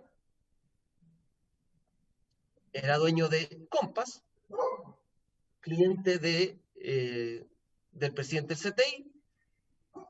El señor Eguiguren al año siguiente pasó a ser integrante del gobierno de Sebastián Piñera y al año siguiente armó su propia AGF, Picton, donde el principal aportante es la familia Piñera. Y el tercer señor que estuvo en esa reunión es Fernando Tisné, que es socio de Moneda Asset, el que maneja, como sabemos, el fideicomiso en el primer y segundo gobierno del presidente. Moneda fue la AGF que invirtió a través de dos fondos de inversión, los que le nombré, Small Cap y Pionero, y luego en 2012 entró ILC, como ustedes saben. Y ya les dije que maneja el fideicomiso. Moneda, además, fue el denunciante ante la CBS del caso Cascadas en el gobierno del presidente, mientras este último era socio de la Cascada. El presidente del CTI, Álvaro Clark, ex DC, ex superintendente también de Valor y Seguro, ex superintendente de AFP, ex autoridad en el ex subsecretario de Hacienda, me parece, en los primeros gobiernos de la concertación. Fíjese usted, en el periodo de la modificación del régimen de inversiones, era dueño de la clasificadora ICR, que tenía como clientes a Compass Group y Selfin Capital, porque también clasificaba fondos de la empresa donde era socio Matías Eguiguren. A partir de 2014, en realidad un poquito antes de 2012, comienza a clasificar a Banmédica. Y a partir de 2015 comienza a clasificar a ILC. Antecedente, en 2015, cuando se discutía la fusión, esto para ver un poco las conductas de estas autoridades o ex autoridades. En 2015, cuando se discutía la fusión de Corbanca, del empresario Álvaro Sayé, dueño de La Tercera, y de Itaú, la fusión de ambos bancos, Clark asesoró a Corbanca. Mientras en paralelo tenía como cliente de ICR a SMU. Esa es la conducta, ¿no? En 2013, en medio del caso Cascada, firmó una asesoría en la defensa de la red Invial, mientras en paralelo tenía la red Invial como cliente de ICR. En este contexto se hizo el cambio del régimen de inversión. Estoy terminando. Ahí hay una referencia solamente, se ve muy mal esta, les pido disculpas, pero básicamente lo que hice es que en el 21 de abril de 2009, en una asamblea de aportantes de un fondo de Selfin, el Private Equity 2, se definió a ICR como clasificadora de riesgo. Esto es para mostrarle documentación oficial que sustenta lo que les digo. Aquí dice 17 de octubre de 2008, nuevamente, en el caso de Compass Group, si ustedes se fijan en el último párrafo a la derecha, dice estas cuotas han sido clasificadas por ICR, por si dudan de lo que les digo. Aquí está Banmédica, ICR la clasifica, ahí está en buen, ahí están las fechas, yo les puedo mandar la presentación. Estoy sustentando básicamente lo que les estoy diciendo. Y ahí está la clasificación desde enero del 2015 de inversión en la construcción, por parte ICR. Don Martín Costabal, que ustedes ven que tuvo un rol clave en el CTI, fue ministro de Hacienda de la dictadura, fue gerente general de Hábitat del 2000 al 2004, integrante de la Comisión Marcel del 2006, y cuando era integrante del CTI, además era director en Madeco, del grupo Luxich, en la empresa Pizarreño y una serie de otras empresas. ¿Por qué eso es relevante? Porque como ya acabamos de mostrar, cuando usted eleva los límites de inversión, no solo en la empresa relacionada, sino en general límites de inversión indirecta, para las AFP a través de fondos de inversión, lo que usted está posibilitando es que llegue más capital o más deuda a empresas finales, ¿no? Como este tipo de empresas de las cuales personas como Martín Costabal eran directores de esta empresa. Es decir, Cuando en el CTI aumenta los límites de inversión, de facto le está haciendo un favor. No solamente a las AFP, a los fondos de inversión, también a las empresas a donde van a invertir los fondos de inversión. Ford Varela, economista, gerente en el Banco Central, entre 2005 y 2013, entonces, mientras era director del CTI, consejero del CTI, fue director de las aseguradoras Corp Seguro y Corvía, que primero estaban en manos de Álvaro Sayé, y luego pasaron a manos de la Cámara Chilena de la Construcción, la dueña de ILC. Hoy día este señor participa en un comando de un candidato presidencial. Y don Augusto Iglesias, que ustedes habrán visto que también participó en el CTI, es asesor del presidente Piñera en materia previsional, lo fue también en el primer gobierno. En 2010 ingresó como subsecretario de Previsión Social, y antes de eso, socio de Prima América. Prima América es conocida porque es asesor también de empresas de los fondos de pensiones, ¿no? Era director de Madeco, perdón, me equivoqué. Iglesias Palau era director de Madeco, no el que señalé antes. No Costabal, me parece. Y un dato actual, porque fue el señor, entiendo, el señor Joaquín Echeñique, asistió, digamos, con ustedes. Él es el actual socio en Prima América. Es decir, antes estuvo Augusto Iglesias y ahora está Joaquín Echeñique, ¿no? Ustedes ven la puerta giratoria cómo va funcionando. Y entonces, a partir de esto, les quiero recordar lo que dice este artículo 18 del reglamento, ¿no? Se entiende que una materia conlleva conflicto de interés de un consejero cuando éste estime que se puede entorpecer su independencia de opinión respecto a un tema tratado en el Consejo. Ya les leí el resto, no es necesario que siga respecto a eso. Ahí está el artículo 170, ya se lo había señalado, que se refería a esto, ¿no? De que debían inhabilitarse. Un par de documentos antes de terminar, público, solo para mostrarle, primero, 24 de abril de 2009, cuando firma el presidente con moneda su fideicomiso. También les muestro esto, para que ustedes vean que las cosas probablemente no son tan casuales. Si ustedes se fijan, voy a la siguiente página de ese fideicomiso, miren lo que señala el fideicomiso del presidente. Número 2, el administrador, es decir, moneda, no podrá comprar nuevas acciones de sociedades anónimas abiertas que se encuentren en cualquiera de las siguientes situaciones. Que sean concesionarias, bla, bla, bla. Segundo, el B, que se trate de instituciones de salud previsional, ISAPRES, Banmédica, o administradores de fondos utilizados por ley, AFP. Es decir, moneda no podía comprarle acciones en Banmédica, etcétera, ¿no? En ILC no podía, ¿no? Pero ¿qué es lo que ocurrió? Que era una inversión indirecta. Y como nos dijeron, digamos, cuando publiqué esto en La Voz de los que Sobran, porque lo publiqué en su momento, según me lo dijeron, digamos, asesores cercanos, digamos, el presidente o moneda determinó que podía invertir el patrimonio del presidente en este tipo de empresas, porque si es que las AFP podían invertir indirectamente, ¿por qué no lo podía hacer él?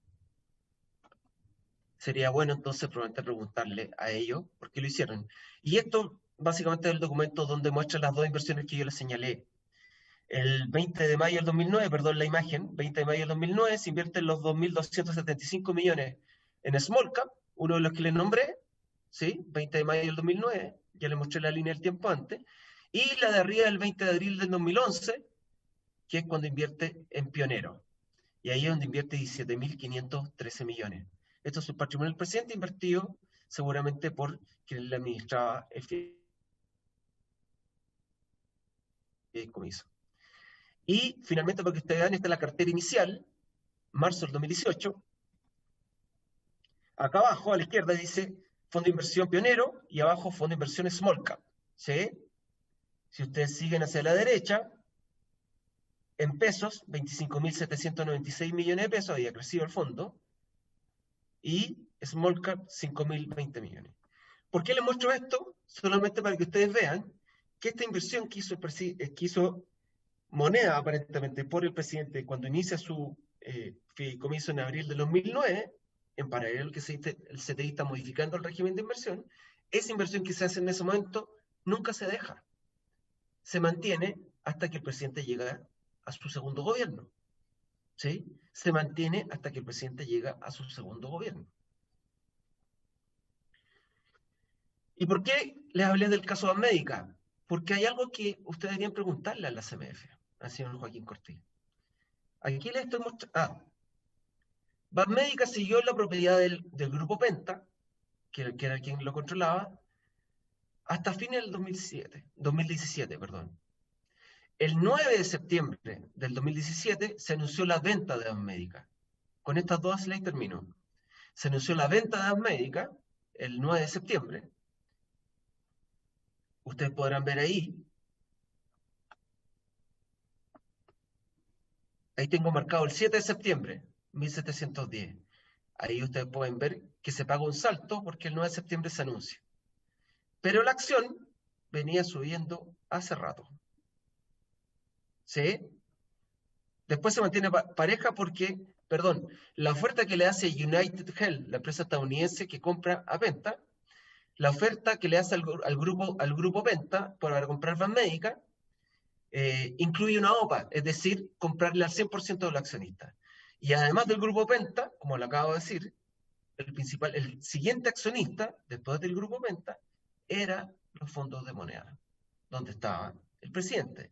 Y en 2017 el presidente sí sabía que su plata estaba en Banmédica. ¿Por qué se los digo? Porque esta nota del 8 de septiembre, el día antes que se anuncie la venta digamos de que el grupo Penta anunciara que vende Banmédica, se publica esto. Acciones de Banmédica se disparan casi 11% en medio de rumores de venta. Si ustedes se fijan, aquí y más adelante, creo que aquí termino, me parece que aquí termino. Sí. La CMF, me parece que en ese momento no estoy seguro si era Superintendencia de Valor y Seguro, señaló que iba a investigar esta operación, porque podía haber uso de información privilegiada. Hasta hoy día la autoridad nunca ha revelado qué pasó con esa investigación. Sería bueno que ustedes le pidan información a la autoridad. Termino con eso. Muchas gracias.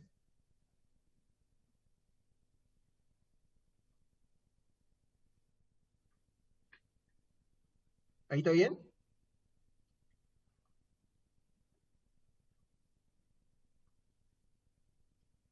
Está sin audio, presidente. Está sin audio, presidente.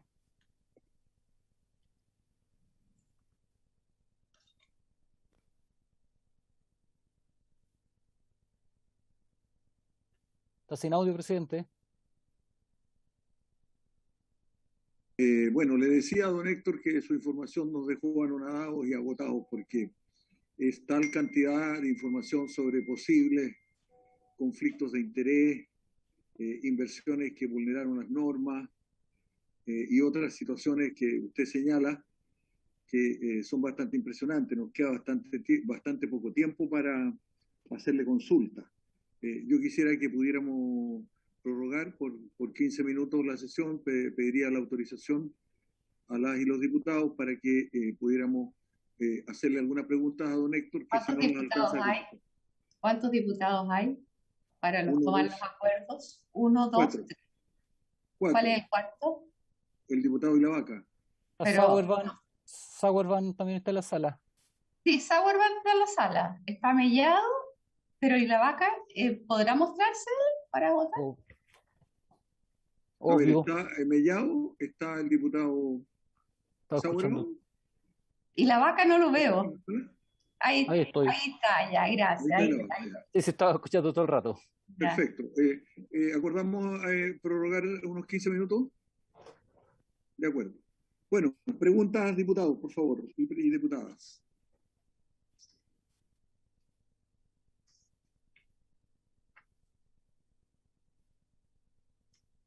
Yo más que una pregunta, presidente, es respecto a los conflictos de interés que había planteado en un comienzo de la presentación. Me gustaría que pudiera dejarlo antecedente para poder hacer la pregunta pertinente, ¿ya?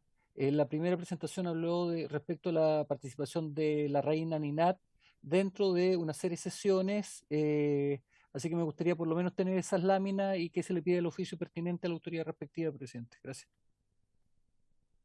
De acuerdo. Acordado, secretaria, ¿estamos de acuerdo en que se le pida la información? ¿Cuál es el acuerdo? ¿Cuál es el acuerdo? Lo que pide el diputado Ilavaca es que se le pidan los antecedentes a la autoridad correspondiente, digamos, sobre lo posible. Sí, pero necesito que me especifiquen qué antecedentes, porque él pidió 1000 antecedentes. Entonces, ¿cuáles son los antecedentes que ustedes desean tener para poder especificárselo a qué autoridad? Sí, secretaria, en la primera lámina, don Héctor presentó ciertos antecedentes respecto a la participación de Larraín Aninat dentro de las sesiones de ¿me ayuda, señor don Héctor? Del CTI. Del CTI. ¿CTI? ¿No? O del CCR. Del CCR, ¿ya? Y estas participaciones, él no tuvo que haber participado de acuerdo al mismo reglamento del CCR. Entonces el CCR debería informar por qué razón esta persona participó dentro de tomas de decisiones donde él era persona que tenía cierto nivel de conflicto de interés. Ya, entonces oficiar a CCR Así es. para que por la participación del señor la participación de las personas que usted acaba de nombrar. Exacto, la reina en Ninat, la sesión que usted acaba de nombrar. Exacto, es que fueron varias sesiones que planteó don Héctor dentro de su presentación. No solamente fue una, sino que fueron varias sesiones en las cuales él tuvo participación, donde se tocaron temas relativos a empresas relacionadas a su hermano. Perdón, claro, por eso que necesito la especificación, porque la sesión duró, o sea, la exposición duró 1 hora y media y hizo varias consultas, por eso que quiero tratar de especificar la consulta. El señor Larraín autorizó las inversiones del fondo Volcom en Adrian y las grandes inversoras, teniendo conflictos de interés con su hermano, ¿no? Lo que, digamos, sería absolutamente anormal o ilegal o irregular, ¿no? Y entiendo yo que son esas, digamos, las consultas que hace. Y eso se repitió continuamente, digamos, en relación con diversas intervenciones en que ambos hermanos estaban ligados, ¿no? Y se realizaron inversiones autorizadas por el CCR que no debieron haber sido autorizadas. ¿Es así, don Héctor? O sea, así es. No es que no hayan sido, ojo, que no hayan sido autorizadas, sino que participó no debiendo hacerlo de acuerdo a la reglamentación. O sea, pudo haber sido autorizada, pero no tuvo nunca que haber participado dentro de eso. Se tuvo que retirar de la sala en ese momento. Sí, perdón. ¿Sí? Yo puedo enviarles las presentaciones a ustedes, si quieren verlas. Y a partir de eso... No, necesito que me las envíen porque yo las publico. Yo se las puedo mandar, secretario. Yo se las puedo mandar y... Al mismo mail que le mandamos la invitación. Ajá, yo les puedo mandar la presentación y a partir de eso ustedes pueden hacerle la solicitud a la autoridad, si quieren, ¿no? Perfecto. Ofrezco la palabra. Presidente. Diputado Mellado. Gracias, presidente. Presidente, junto con saludar a Héctor Cárcamo, agradecerle su presentación. Efectivamente, creo que es muy importante que nos haga llegar todos los antecedentes, porque es mucha la información y poder tal vez digerir estos antecedentes en tan poco tiempo, para él puede resultar fácil, pero para nosotros durante 1 hora y media que no se detuvo, quiere decir que se sintetizó lo más que más pudo.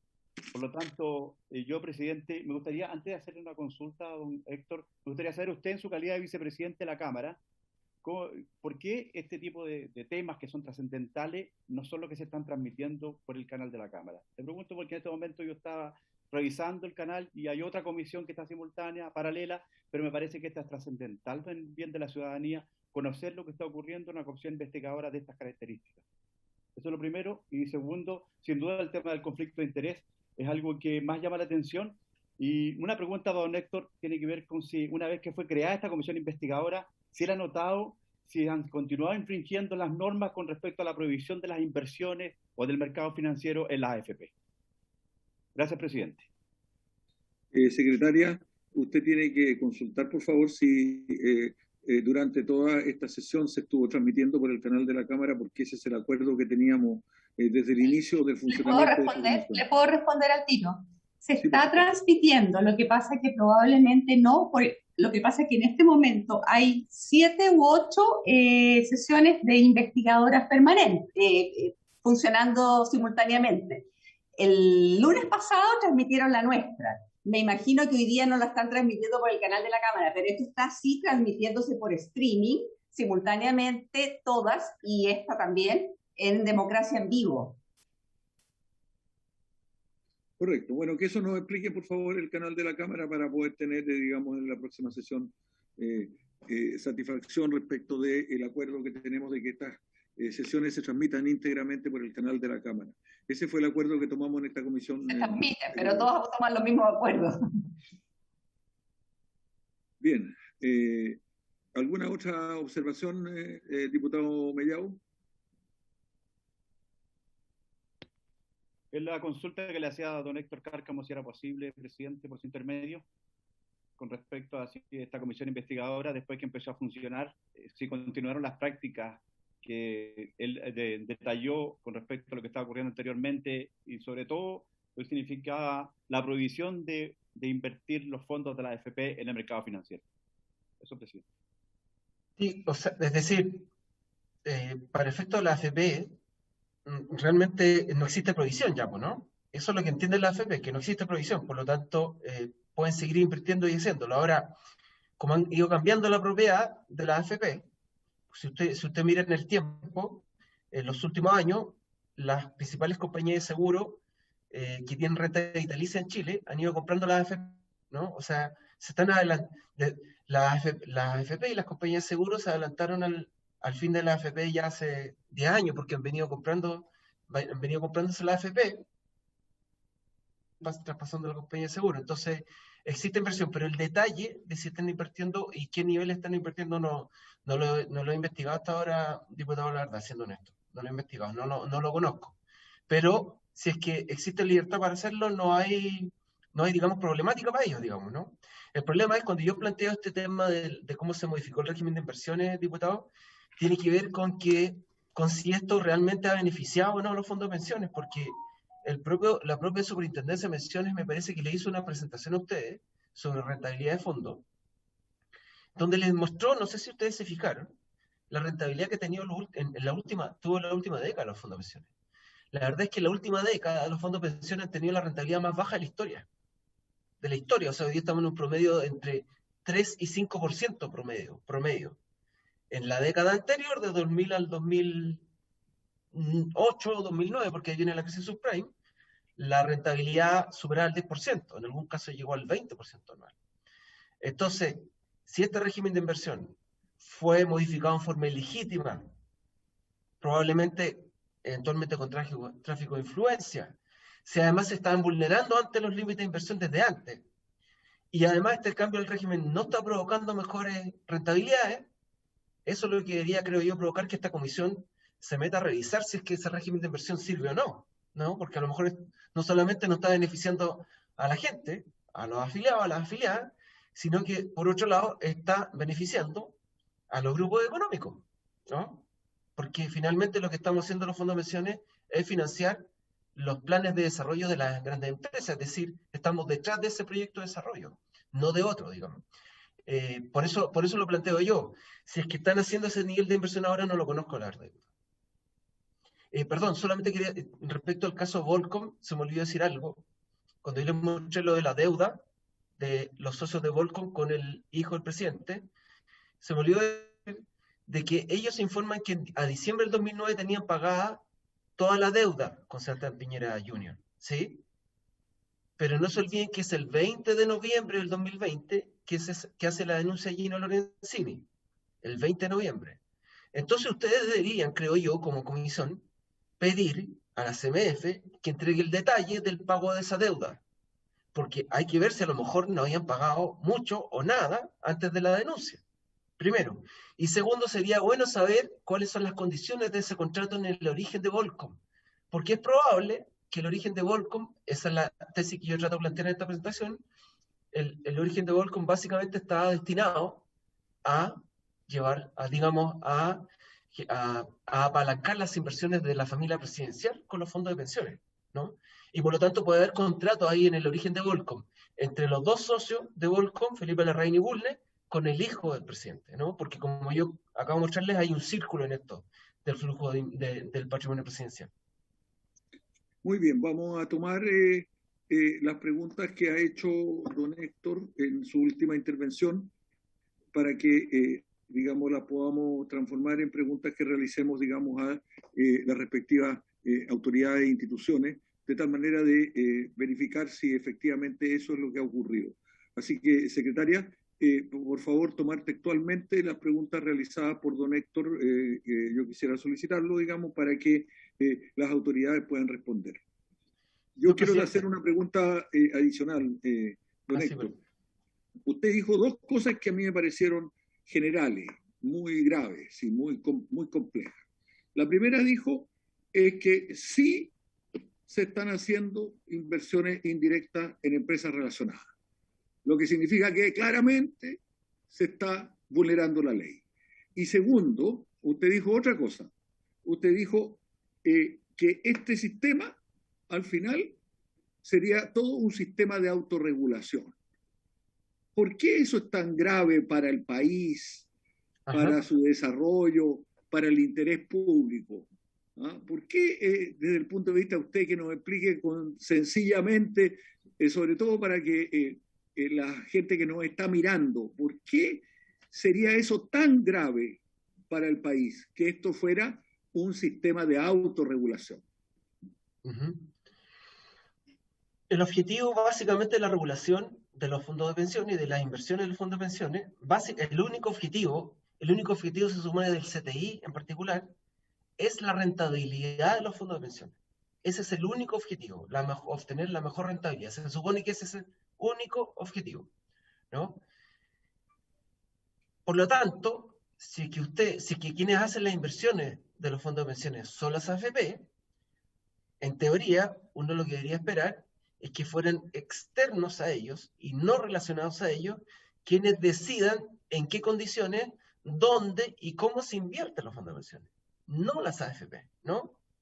Porque si son los mismos los que invierten, los que deciden, entonces me parece que eso es la definición, digamos, más clara de autorregulación.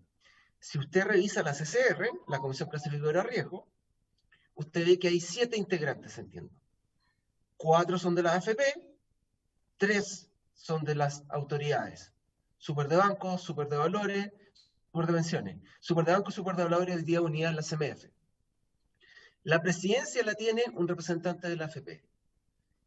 Y además, el secretario técnico de la Comisión Clasificadora de Riesgo es elegido por las AFP.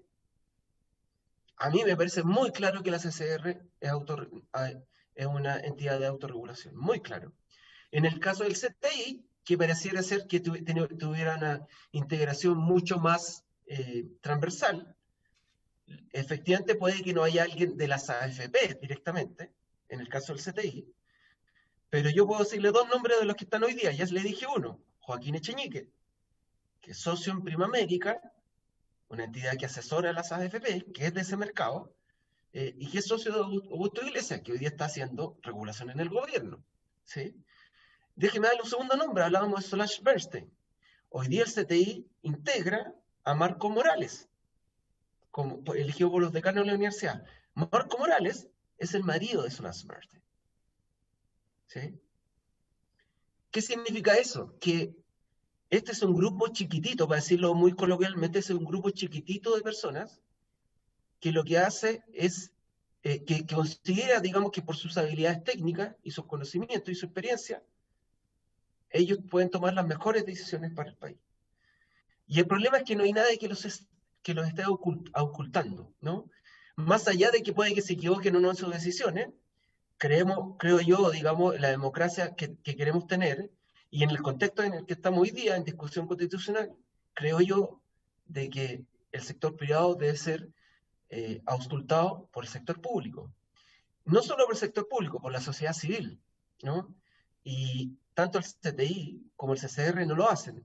En el caso del CTI, además, puedo decirle que, por ejemplo, hay un candidato presidencial hoy día que 4 de sus economistas, que hoy día participan, han pasado por el CTI, ¿no? Entonces yo no tengo idea si es que hay corrupción en esto, señor presidente. Pero lo que sí le digo con toda claridad, de que cada uno de esos integrantes que le digo, han pasado por bancos, y los bancos luego reciben plata de los fondos de pensiones, en función de los límites que pone el CTI, han pasado por grandes empresas, emisores, han pasado por todos lados, y luego han pasado por Hacienda, por superintendencias de banco, por todas las superintendencias. Yo creo que todo eso es una situación, ¿cómo decirlo? Al menos irregular, digamos. Y se presta no solamente para en todo el tráfico de influencia. El problema es que deslegitima a la democracia, deslegitima a los gobiernos. Y si nosotros queremos construir una democracia sana, creo que no estamos bien, ¿no? Creo que no estamos bien en eso. Y perdone que le aporte un dato, solamente se me olvidó decirle. La presidenta de la Comisión Clasificadora de Riesgos dijo en esta comisión que además de las actas de la CCR, hay audios. Yo creo que la comisión debería pedir todos los audios de las sesiones donde se aprobaron los fondos extranjeros donde invirtió Volcom. Todos los fondos que yo lo nombré, que básicamente son Ardian, CBC, Tritón, Starwood y se me olvida el quinto. De esos 5, deberían pedirle a la CCR que entregue los audios de esas sesiones donde se aprobó, además de que les informe, como les dije, si participó Fernando Larraín en esas sesiones o no. Respecto a la primera, usted me preguntó si se seguía invirtiendo en empresas relacionadas hoy, porque ¿Sí? Básicamente lo que me preguntó el diputado Mellado, que yo le dije que no sé exactamente hoy día. Antes lo hacían, ojo, antes del régimen de inversión, cuando la superintendenta Solange Bernstein tenía ese cargo, ya se violaban los límites. Ya se violaban los límites. Y hoy día ella es gerente en el Banco Central. ¿No? El Banco Central es la entidad que está por sobre toda esta superintendencia y CMF, todas. El Banco Central está por sobre todas ellas, está como al mismo nivel casi de Hacienda. Esto es autorregulación definitivamente, creo yo. Bueno, a ver si yo interpreto en otras palabras lo mismo que usted está diciendo, es que todas estas instituciones del régimen de inversiones no cumplen con la utilidad y con la función para la cual fueron creadas, que es cautelar el interés público y defender digamos, las inversiones y los intereses de los fondos de los trabajadores, sino que están sirviendo los intereses de las mismas personas que representan estas personas que están íntimamente relacionadas entre sí y que están ligadas a grandes grupos económicos y a sectores económicos, digamos, que justamente no son ni tienen gran interés, digamos, en defender los intereses de los fondos de los trabajadores, sino que no sé si todo lo contrario, pero por lo menos para eso no sirven. Entonces, ¿qué es una institucionalidad que no está cumpliendo su función para la cual fue creada? ¿Es eso? Sí, lo que pasa es que yo soy periodista y soy periodista financiero. Usted es político. Entonces, usted lo puede decir con más libertad. Yo lo que quería aquí en esta comisión era entregarle antecedentes. Yo sé que a veces es complejo este tema, traté de hacerle unos monitos, es complejo, pero yo creo que cuando yo les digo que el CTI, cuando inicia este cambio al régimen de inversión del que hablamos, cuando lo inicia, cuando viene a CAFI y vienen personas que son clientes del presidente del CTI, es que hay un elemento irregular de origen, ¿no? Cuando en el inicio de esa conversación, el mismo secretario técnico de la CTI le dice a esos privados que tienen conflicto de interés, les dice, es que no hay nada que regular, y al final de esa sesión ponen en el acta que en realidad igual vamos a revisarlo, digamos, hay otras alternativas de medición, es que algo pasó en esas sesiones. Yo no sé si hay audio en el CTI, en el CCR debería haber, pero no sé si hay en el CTI. Pero por lo menos el señor presidente de ese momento debería venir a dar explicaciones. Yo explico por ahí, pues, diputado, yo no soy político, sí, así de acuerdo. No sé plantearlo así. Yo le agradecemos, don Héctor, vamos a pedir los audios. Tomemos el acuerdo, secretaria, que vamos a pedir los audios de esas sesiones del CCR y CTI para poder verificar, digamos, el conjunto de los antecedentes que usted nos ha explicado en esta sesión, ¿no? Y los audios durante todo el periodo, especialmente desde que estas reformas se empezaron a incluir y en que la norma principal de que las AFP, digamos, no podían invertir en fondos relacionados ni en fondos, ni directa ni indirectamente, digamos, comenzó a operar, que entiendo yo que fue aproximadamente 2008, ¿no? 2009. 2009.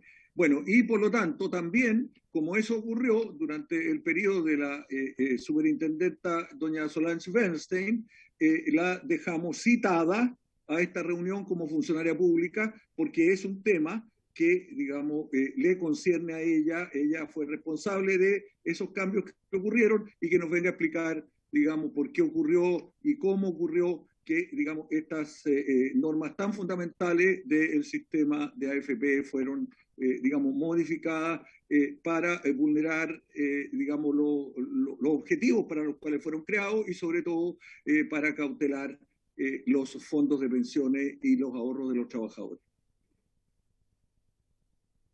Así que, secretaria, por favor, anote que vamos a solicitar todos esos antecedentes, digamos, a tanto CTR como CTI, y vamos a citar a doña Solange Bernstein para que venga a esta comisión a testimoniar por qué ocurrieron todos esos aparentes hechos que son materia de investigación de esta comisión.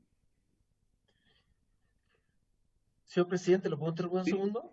¿Sí? Sí, solamente decirle que yo me ofrezco a entregarle las actas, si ustedes quieren, del CTI, si quieren verla, porque se demora un poquito por transparencia, no sé si se la habrán mandado. Eso es una cosa. Y lo segundo es que yo les recomiendo nomás, ¿no? Lo planteo como idea, que se invite o no sé qué. Don Álvaro Clark también, tendríamos que citarlo, porque fue una persona a la cual usted planteó, digamos, que también tenía serios conflictos de interés. Y el que presidió el CTI.